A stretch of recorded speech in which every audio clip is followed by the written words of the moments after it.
jump.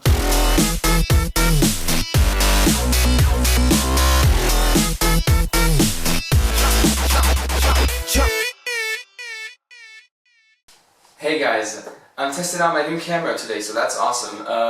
Lately a lot of people have asked me how the Helicopter 3x3 works, so I've decided to make an assembly video to show you the inner mechanism. So obviously when I get a puzzle, I first have to unpack the parts because it's 3D printed. So let's see. This is actually very satisfying. Alright. Alright, so here we go. We've got a lot of parts. This costs over $150, so it's every time I print one, it's actually quite expensive. So something you might notice, sometimes pieces can be fused together. Now that's due to the 3D printing process. Now it means that when it was 3D printed, some powder residue stuck there, and I dyed the pieces black not knowing this, so if I separate them, sorry about that, they're not dyed well. So I'm gonna have to, first of all, clean off the powder, and I'm also going to have to paint it black with some sort of Sharpie to correct that mistake. This can happen.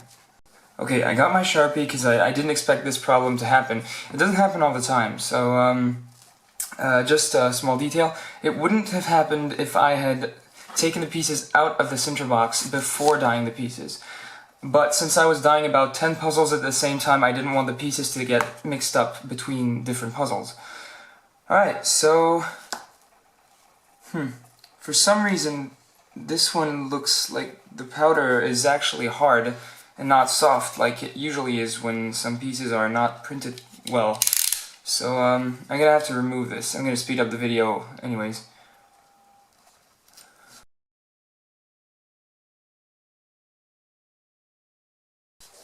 Okay, so as it turns out, I didn't put Sharpie over them because of, well, a specific reason I'm going to explain in a few seconds. Actually, what I did, I still scraped off the, the excess powder that wasn't supposed to be here, and you probably saw in the accelerated footage that I spread out the parts. I just wanted to make sure there were no more parts stuck together. Now, the reason why I didn't put Sharpie over them to cover it is that I've actually been experimenting with spray painting on 3D printed puzzles recently, and I noticed that the stickers stick much better on the faces. This is 3D printed. I'll make a forgotten video about it. I'll explain why, because there's a story behind it. Anyhow, this one has spray paint over it, and I didn't dye the pieces. So they're pitch black, even darker than the dyed pieces. But when I spray painted them, the inner faces meant that the puzzle wasn't going to be as smooth. So it is really smooth, but the problem is that it doesn't corner cut because of that spray paint. That's a bit sticky. So what I'm going to do on this puzzle is I'm going to spray paint it, but only on the outside, because that way I won't have the internal problems of stickiness, and I will have the outside look that this puzzle has. That's a much darker and shinier look. So yeah, this is what I'm going to do. So I don't mind if the pieces aren't dyed well, because they're not dyed well on the outer parts. This is going to be inside the puzzle, these three faces. These three faces are on the outside of the puzzle, so it doesn't matter if they're dirty. Since anyways they're going to be pitch black. So, alright. Now, the next step is to arrange all the pieces so that I can, distinguish every single piece from the other ones. So, here we go.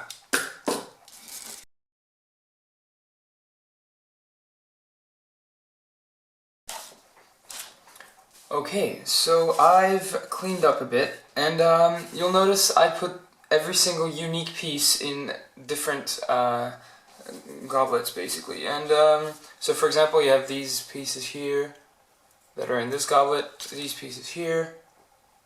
These are going to be the center squares that you see on the outside faces. This is a piece of the inner mechanism right there. You've got this corner piece that's going to be on the outside.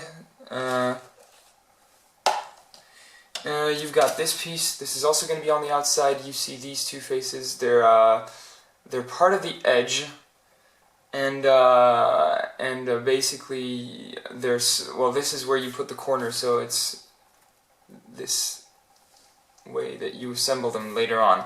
But that's not for now. For now, I've left the centers here because I'm going to assemble them onto the core right there.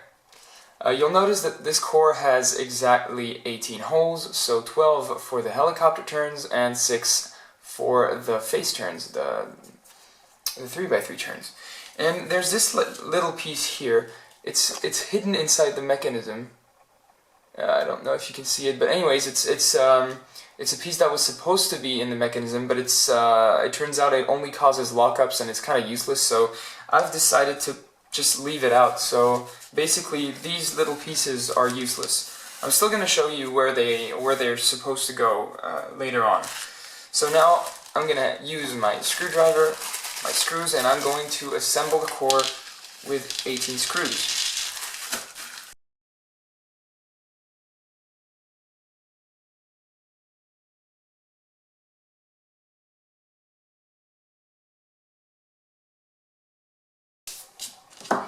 Okay, so here it is. So you can see there are 6 tall centers. So these are centers that have 2 layers of mechanism.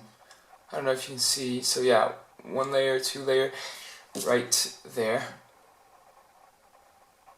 And these centers are the helicopter turn centers. So if I hold it like a cube, so with these 2 faces here, 2 faces here, and 2 faces here, you see the edges have centers. Alright, so let me just make it into a cube, more or less, because right now the centers are scrambled. The helicopter centers, I mean. Alright. This is complicated. Right here. Right there. Anyhow, what I want to show you, the reason why I'm doing this is because I want to show you something. Here, between 2 helicopter centers, you can see a small, a tiny gap right there. Well, this is actually where that tiny piece was supposed to go. So if I assemble it into these centers, sorry, this is a bit challenging. It's actually hard to assemble because it's so small. Alright, so here it is. This is what it would look like. Now, this causes lockups, and this is why I've decided to remove it. But it was supposed to be a part of the first layer of the mechanism. The reason why I can remove it is that the first layer doesn't really need to be stable because the pieces are already aligned into place on the outer layer. For example, this piece belongs to the first layer, the second layer right here, and the third layer, which is the outer layer of the mechanism. Sorry. And so, since it's stabilized by the outer pieces, well, the inside is already stabilized because of that, you know, the fact that this piece is on all 3 layers. So those tiny little triangular pieces aren't necessary. So anyways, now that you've seen the core, I need to assemble the mechanism. Now, let's see if I can show you how that's going to work. So first of all, between the face turning centers and the edge turning centers, there's one piece. It's this one. This is the first piece of the mechanism. The first layer is as if it was a face turning and edge turning truncated cube, basically. In the sense that, you know, like how a 3x3 is, well, let's pick another example. This layer would correspond to the Megaminx, and this layer would correspond to the Pyraminx crystal. So the first layer is basically the most simple puzzle you can make. And this is what it is on this puzzle. It's the most simple puzzle you can make using edge turns and face turns on a sphere. So I have to assemble these two. You'll notice that this piece, since it's part of all 3 layers, it's going to interact with both the edge turning center and the face turning center. And so I'm just going to assemble a second one so you can see how I'm going to put the last piece of the first layer in. So this is another piece right there. As you can see, I'm going to see if I can make a face turn so you can see more or less what these pieces correspond to. Here, so I have a sort of a circle here that you can see. This is basically the face turning mechanism right there. Alright, so, and these pieces are basically, they're part of the 3x3 center on the helicopter 3x3. And there's one last piece, this one, that's also on all three layers, so I have to assemble it now because it's part of the first layer. And I assemble it right here. And turn it into its position. So what you can see now is basically one of the four squares on a 3x3 center of the helicopter 3x3. And this is, so there's still that, that face turn that I was showing you right here. And there's going to be that helicopter turn right here. Let me see if I can turn it. Right here. It's kind of hard to turn at first, that's normal. First of all, I didn't really screw the centers in fully. And second of all, it's not lubed or anything, and it's not even broken in, so that's normal. But yeah, you can see more or less here when I do this, the helicopter turns. Now, what I have to do to assemble the first layer is assemble all these pieces and all these pieces. So I'm going to do this now, just as I showed you for the first three pieces.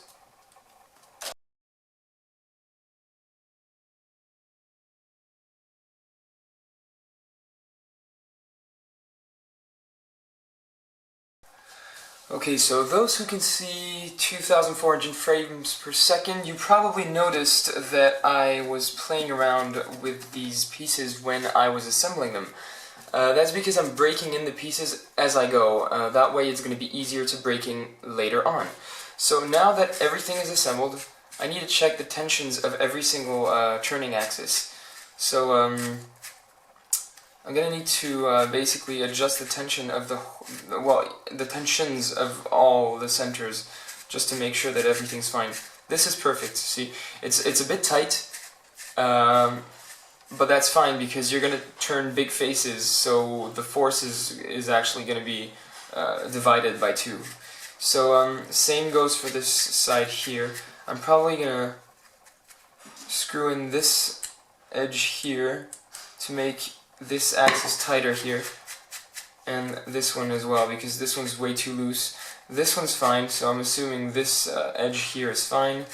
This one's a bit loose, and this one too, so I'm going to screw in this edge here. Now this one should be fine, it's better. It's not perfect. This one's way too loose as well, so adjusting these two again.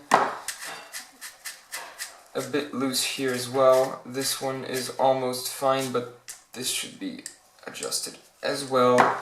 Now I've got this one gone, this one done as well. This one's fine, this one's perfect. This is a bit too loose, and this one's fine.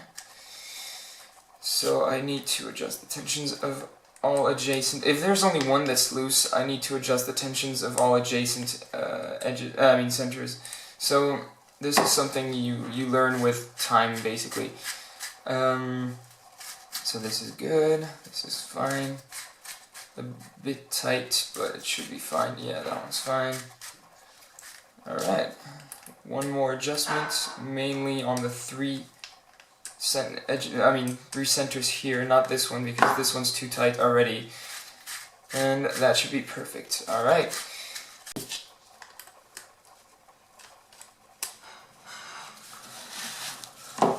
Alright, so this is perfect.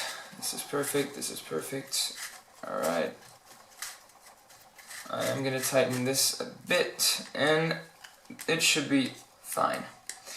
Alright, the next step is basically to break in, well, these are already good. I need to break in these axes, because they're the helicopter axes right here.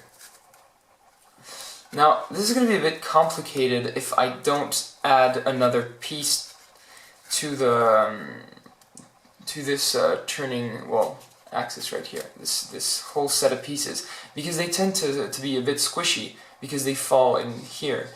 And maybe it's, well, not just maybe, it is going to be better if I put these pieces in. Now these pieces, they fit right in here. Let me see if I have my Diane Gem 2. So, here it is. This is basically, these two pieces are these two pieces. They're the same. These two. This one is the one that's hidden right here. That one here. And I'm gonna assemble this one to make the whole puzzle more stable. In other words, I'm gonna assemble this piece right here. Now this is just, just like assembling a 3x3, because it's basically a 3x3 edge. There's nothing more to it.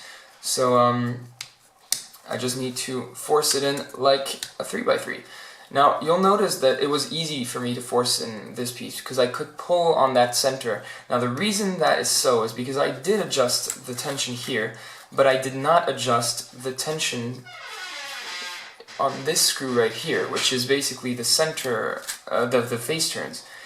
So this is something I'm going to do after adding these pieces, after adding these 3x3 edges.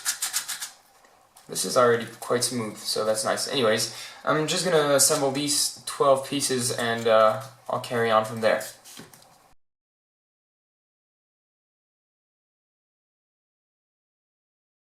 Okay, so I've assembled these 12 pieces. Also, I noticed that the puzzle was a bit tight, so I unscrewed by a quarter of a turn, well, basically all of the 12 screws corresponding to the 12 helicopter axes. Now, I didn't adjust the center pieces, I mean the tension of the face turning centers. And honestly, I don't need to. I didn't even need screws because they're held in automatically by those 12 centers. You really don't need to add all the centers, really. It's like if you unscrew a Megaminx center, you'll notice that you still have to pull to get everything out. Well, here it's the same, except there are so many centers that if you unscrew all 6 of these, it's not going to matter. I'm still going to screw them in later on, but it's not a priority at all, and I'm not even sure I'm going to film it. So now what I need to do is I need to break in each and every helicopter axis on the puzzle. That way it's going to spin better and it's going to be easier to break in when I assemble all the pieces. So as you can see, these are all pieces of the third layer. Most of the pieces had, well, these pieces for example, and the ones that are hidden right here, they shared the first, second, and third layer. Now this is the only type of piece that is on 2 layers only, on the second and third layer. And the third type of piece, well, these pieces in the corners, they're all going to be only on the third layer. So yeah, so I'm going to break in everything, and then I'll show you the assembly of the rest. So I don't know if you've noticed in the sped up footage, but when I break in the puzzle, there's a lot of leftover powder that's falling, so it gets really dirty. That happens with every single 3D printed puzzle. Now, in this case, I didn't lube it yet because I'm going to try something new. I'm going to try that spray painting thing I told you about, and so if I lube it, I'm afraid the spray paint won't hold that well onto the faces, so I'm going to spray paint it before I lube it. Anyhow, I first need to assemble it, so I still have those corners right here. I have the pieces adjacent to the corners, and those sort of, well, they're pieces that are on the edge right here. They're stuck to that centerpiece, that helicopter cube centerpiece. So yeah, let me show you a bit of the steps required to assemble this puzzle. So notice that these 2 pieces are symmetrical. That's because you need one of each. So one that's going to go here, right there, and one that's going to go in that position right here. Now that's the first set of pieces, right? Now I need to do this again, so find 2 symmetrical pieces like these ones and like these ones. So I'm going to do this 3 times. So right here, here, here, and there. And now I've assembled this part of the cube, which is basically, well, this part of the corner sort of part of the helicopter cube. And all that's left is, well, a helicopter corner. And this is assembled by putting 3 pieces like these right here in this position. Now the thing is, if I do this first, the corners will not fit. So I'm going to put the corner in first. Let me take a clean corner, that way you can see better. I put the corner in first, like this. Oh, well, it's not even a clean corner, whatever. And then I'm going to put these pieces in by pushing the corner backwards. Like this. Pushing the piece in and bringing the corner back to this position. So now this piece is assembled. I'm going to do this 3 times. Right here. The thing is, the reason why I'm pulling on the corner is that the corner cannot break. It's very resistant. The corner stock is actually quite thick for a 3D printed puzzle, and nylon is one of the sturdiest plastics out there, so it's not going to break or anything. Now, I'm pulling quite hard because I really don't want to damage this piece, because this one has a very thin stock. It's, I'd say, about 1 millimeter thin. It's still resistant, right? This is nylon we're talking about, so nylon is quite strong, so it's not going to break when assembled, but you can break it during the assembly, which would be quite sad, considering you've basically broken a $300 puzzle, since this was sold recently for $300. By the way, this is actually the second copy, because the person that won the helicopter 3x3 for $300 didn't actually win. He won officially, but the website had a problem, and someone contacted me and told me they had bid $350. So I figured it wasn't really fair for them, so I decided to make another one. This is it. So what I showed you is basically how you assemble this piece. So this is something I have to do 8 times, right? The corner part of the 3x3, the corner zone, is basically something I have to do 8 times, obviously, since there are 8 corners on a cube. And I'm going to do this, again, speeding up the footage, because otherwise you're going to get bored.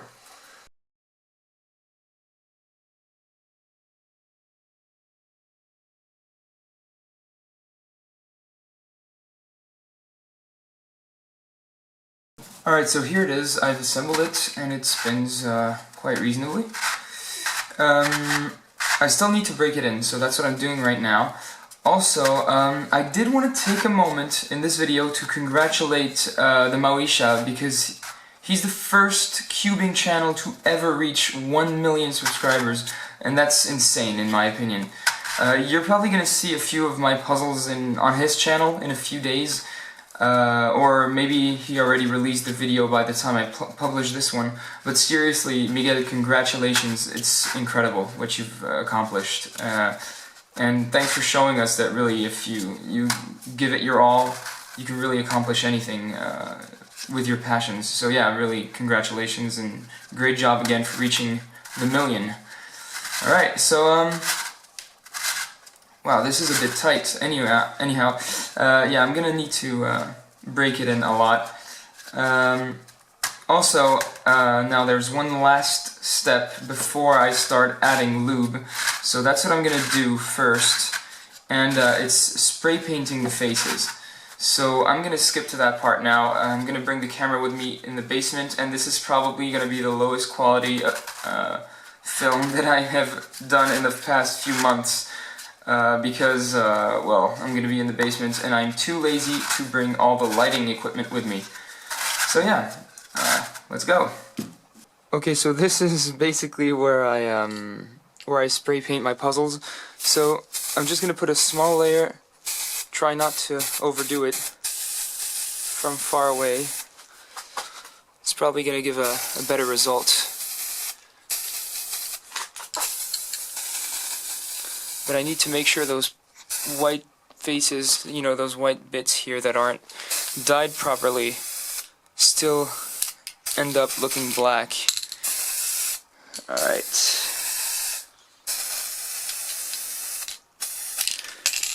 Alright, so for now it looks really, really dark. I'm probably going to put a second layer later on.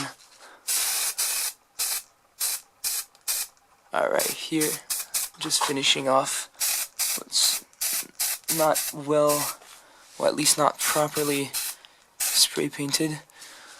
Alright, that should do it. Still have that little spot right there.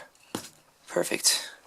And just to make sure everything's going to be fine, I'm going to push the puzzle away from that puddle of black paint that I've just created. Sorry about that. I don't want to touch the puzzle. Alright. Perfect. So the first coat of paint was a success. It doesn't really look that good, but when I put stickers on, it's probably going to look much better. Also, this is the difference between the real black and the sort of dyed black, which is kind of a dark blue. Now, I'm going to try to avoid spoiling you the next puzzle because I'm working on it at the moment.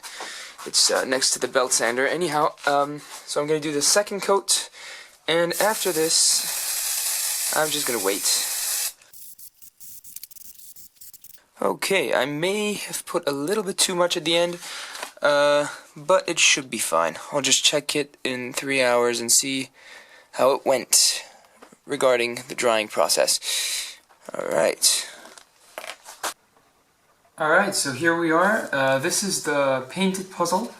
So it's really very, very dark, a dark black. You can see the difference from the inside. On the inside, sorry, it's a dark blue. And on the outside it's dark black. Now, some people might find this unappealing. The one who actually bought the puzzle told me that was fine, because the puzzle is going to be displayable on a shelf. It's going to look good because it's dark black, but it's still going to be playable, so that's nice. So yeah, I am now going to apply the stickers. I'm probably going to speed that up as well because, well, let's be honest, stickering a whole puzzle in real time is boring. So, yeah, let's go.